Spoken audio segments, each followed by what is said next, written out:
time by Sproul, and the circus is on.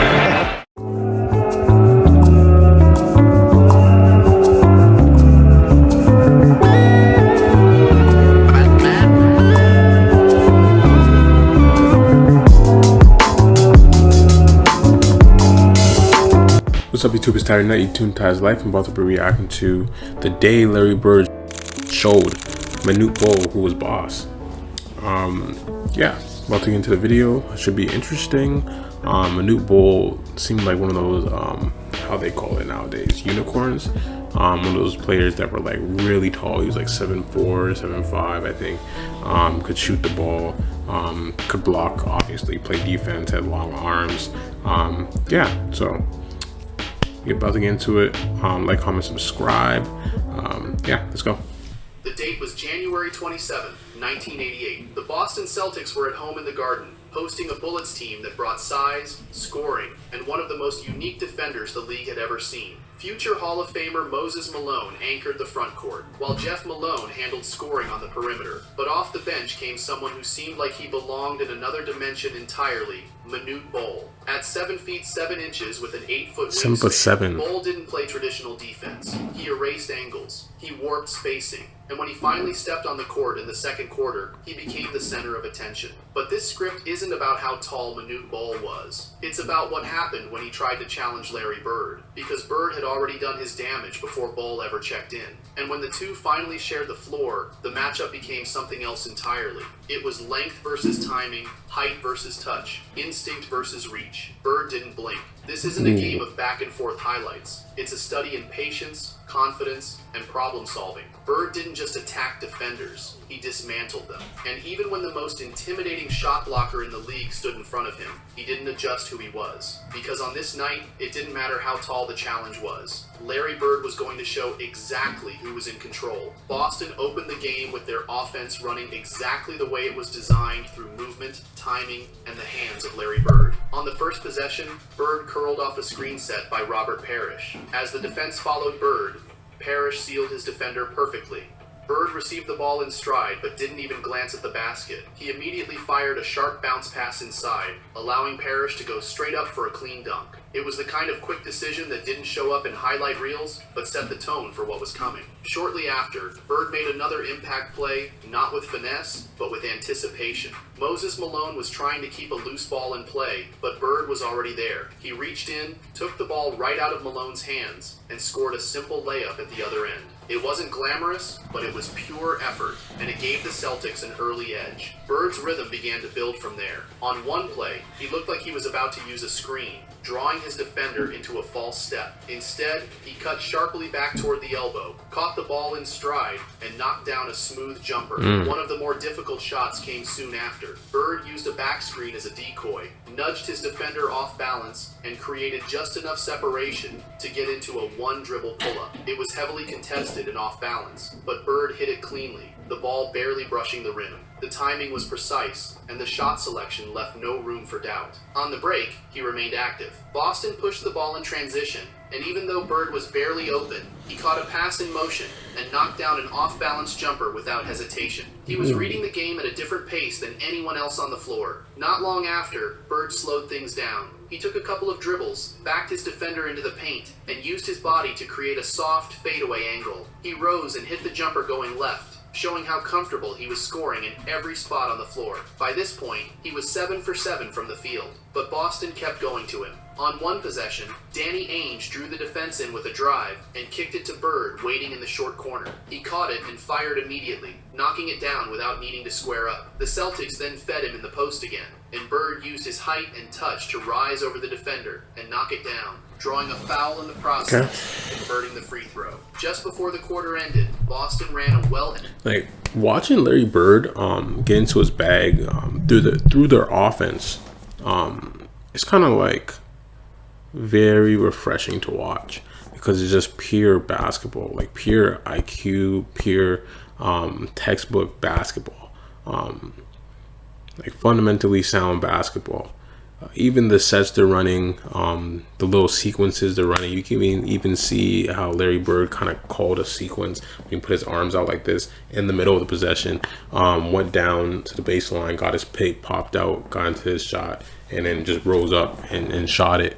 Just pure fundamentals. Just I feel like you can learn a lot watching Boston Celtics back then, and just seeing them going through their sets and see how the NBA has evolved right now. And you know that teams are doing that right now. Even with Kobe Bryant was doing that a lot, like in the middle of possession or right before the possession.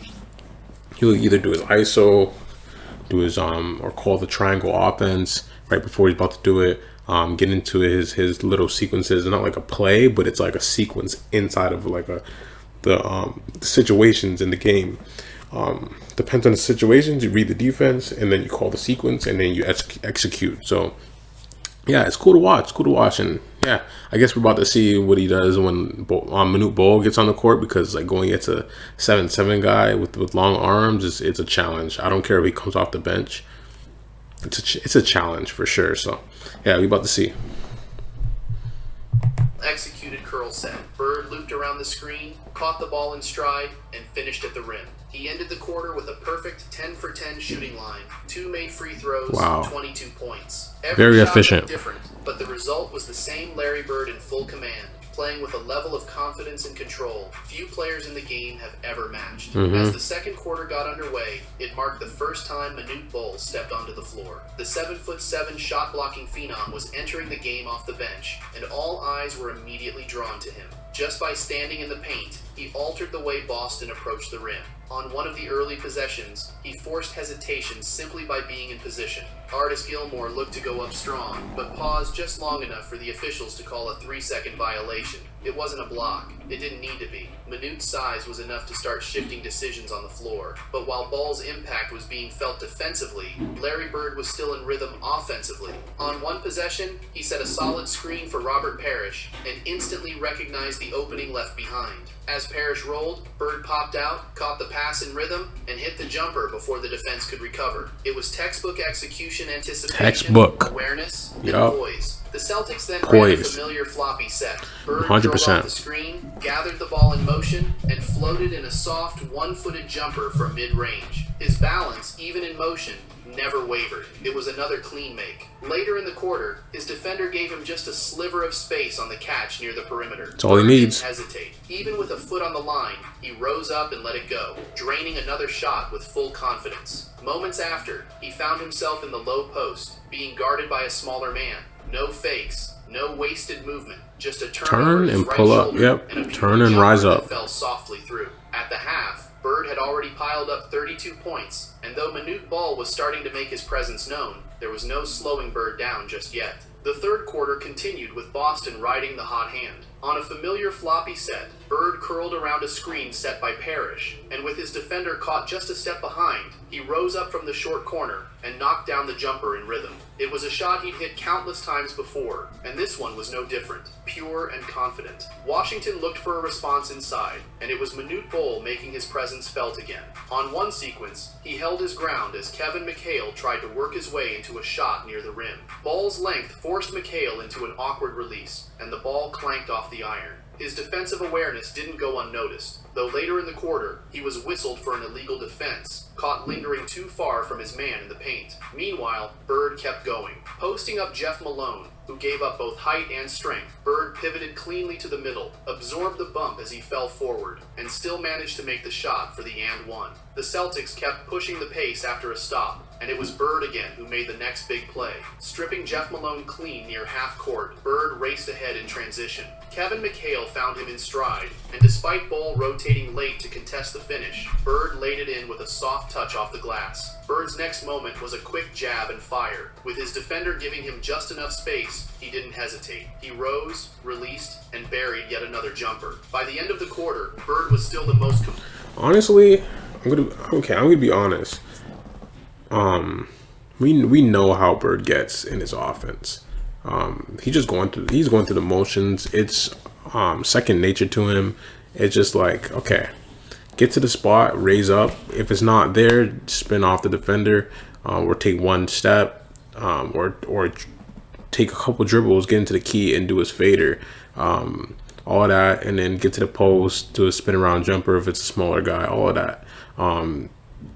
Get into the fast break, finish hard, but like do a scoop layup when you get to the rim, so the defenders, it's hard for the defender to get to it. That's what he did over Manute Bol, but we're not really seeing much from Manute Bol though. I don't know if there's other highlights. You could tell. I think maybe this video, the concept of it is like he had to go against a defender that is like not normal. You don't go against a guy. I'm gonna assume his wingspan is like 8 foot. Let's like it's 8 foot. It's probably crazier. I don't even want to know. Shoot, I don't even know. It could be 9 foot. I don't know. But to go against that, I could see how that's tough. But I mean, I guess he's just making a video, but I don't see much plays of Larry Bird going against like Manute Bol, like having to maneuver around him, score around him, and it seems like he's just going against whoever's guarding him, and Manute Bol's not guarding him. If it was like a video with Kevin McHale going against Manute Bol, it probably would make more sense. But I thought like they had to put Bird on him or on the help defense. He would get to Manute Bol and it'll be tough, and you'd have to make tough shots, like shoot over him, like what Kobe would be doing when he plays against tall and lanky defenders. Like I thought it was gonna be like that, but I mean, we'll see. It's like 6 minutes and 49 seconds in, and I didn't really see much of Manute Bol. But yeah, Larry's Larry. Is still, I still enjoyed the video. I'm just trying to understand the actual concept of the video, or is he just using Manute Bol's name to get clicks because he's like a unicorn back then? He's like a tall player that could shoot the basketball. He's just extremely unique. He's one of those players that are like very good, and coaches don't know how to use those players when they're that talented at that stature. It's just like it's out of this world. They're like an alien to coaches. Even his son Bobo, he is a great player, probably could be one of the best players in the NBA right now, but coaches don't know how to use him. He's very skilled at 6'4" or something like that. So, but I feel like I would have enjoyed it more if they show more clips, or even if maybe there wasn't like enough clips in the game for him to even show it. But well, let me know what you think. Post player on the floor, and Ball remained the lone bright spot on defense for Washington, making every possession just a bit harder. The fourth quarter opened Showed the with same the clip. Celtics looking to close things out behind their undisputed leader. On a routine possession, Bird caught the ball in the corner with both feet just inside the three-point line. There was no wasted motion. He rose up immediately, and as the shot dropped through the net, the numbers told the story. Bird now had 44 points, more than the rest of his team combined. It wasn't just scoring. It was the control and conviction behind every shot, but the Bullets weren't ready to concede. Just moments later, Darren Day made a drive to the rim, only to be met by Manute Bol under the basket. Bol timed his jump perfectly, sending the layup attempt flying off target. The block ignited a fast break, and Jeff Malone finished at the other end, trimming the gap and injecting life into Washington's bench. Back on the other end, Boston ran a familiar action. Bird curled off a screen from Robert Parrish, and the moment two defenders jumped toward him expecting the shot, Bird dropped a perfect pass down low. Parrish took care of the rest with an easy finish. Once again a product of Bird's vision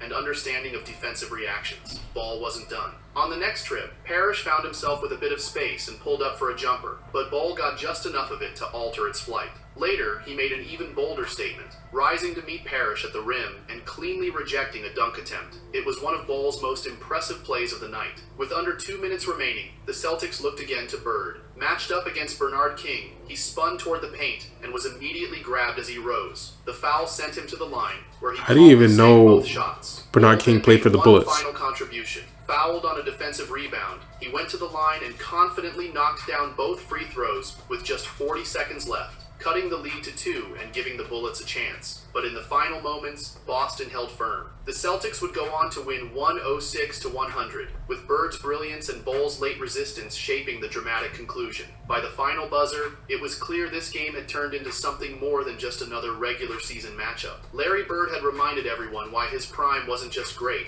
it was generational. And even with the towering presence of Manute Bol altering shots and grabbing attention in the second half, there was no doubt who truly dictated the night. On this floor, against this lineup, Larry Bird showed exactly what it meant to be the boss. Okay, I mean, I get it. I understand. I understand the concept of the video now. Like, okay, he's just trying to say that there was a guy on that team that was just out of this world, and players have to get around him. It's just like one of those like obstacles you got to get around because it's very awkward to play on the court with someone that's 7'7", someone with that wingspan. But it didn't throw Larry Bird off in any way. I don't think it really even like. I don't even think he had a thought in his mind. Oh, Bol's around, or I said Bol. That's his son. Manute Bol's around. I gotta fix my shot. I gotta finish differently. You know what I'm saying? Maybe there was one possession on the fast break where he had to like try to get to the spot or finish more so like aggressive finish, I guess, to get the ball to the rim and score fast enough before he gets his hands or his lankiness to the basketball. I don't know, but yeah, I don't think there was much of a Manute Bol versus Larry Bird. Manute Bol added pressure to Larry Bird's game. It didn't happen like that. I don't think so. Like, you have Moses Malone, you have Bernard King on that team. What did they do? What did Manute Bol have in that game? How many points did he have? How many blocks did he have?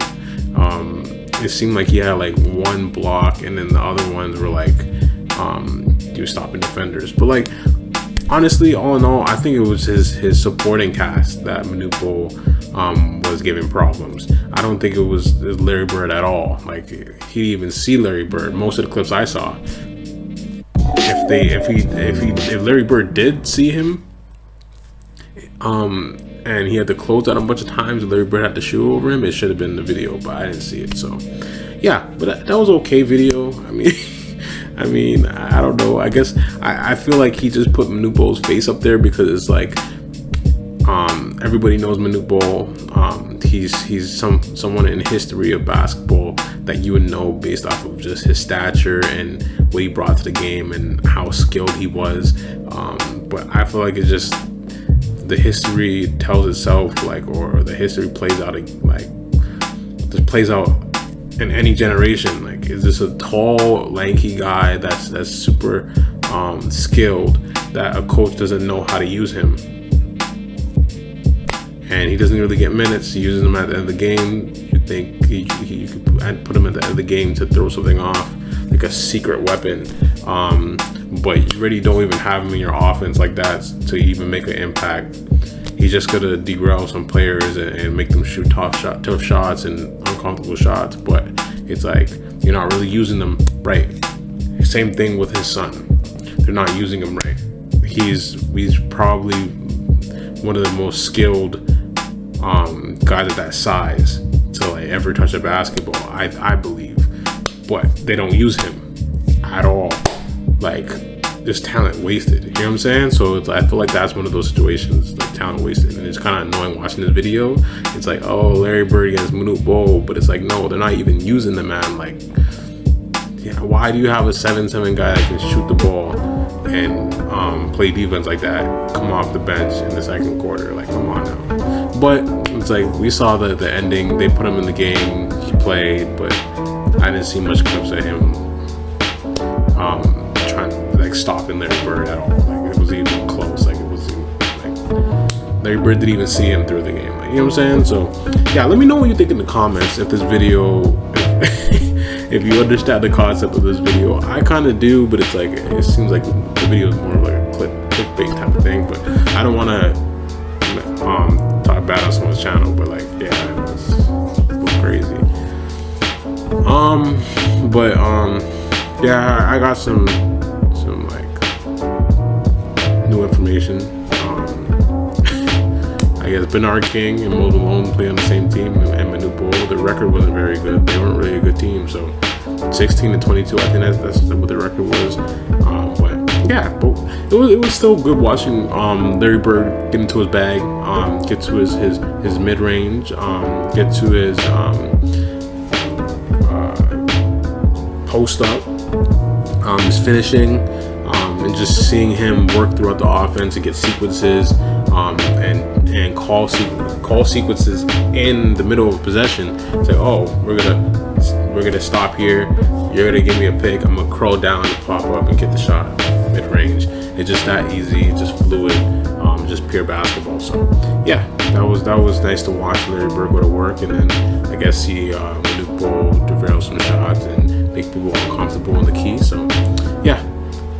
I'm gonna say a prayer. In the name of Jesus, whoever is watching this video, bless them from the crown of their head to the soles of their feet. Allow them to be strong individuals, 100% strong individuals, no matter what the enemy puts in their life. The devil knows he cannot stop you. He cannot stop you from getting to your goals. He could not stop you from having the best possible relationship with God. But he tries to manipulate your mind and get into your mind, and he wants you to self-sabotage. Don't self-sabotage. If there's thoughts that are going in your mind that says you're not good enough, you're not gonna, this isn't, why are you doing this? This is not worth your time. You're probably gonna fail anyways. If you have thoughts like that, those thoughts are not your thoughts. Those are thoughts of the devil, of the enemy, try to get into your mind, and God is allowing to happen to test you. Do you really believe in me, or are you gonna listen to those dark thoughts that are not actually thoughts that you want in your mind? This is the opposition trying to get into your mind. You're supposed to say, I rebuke that. I rebuke that.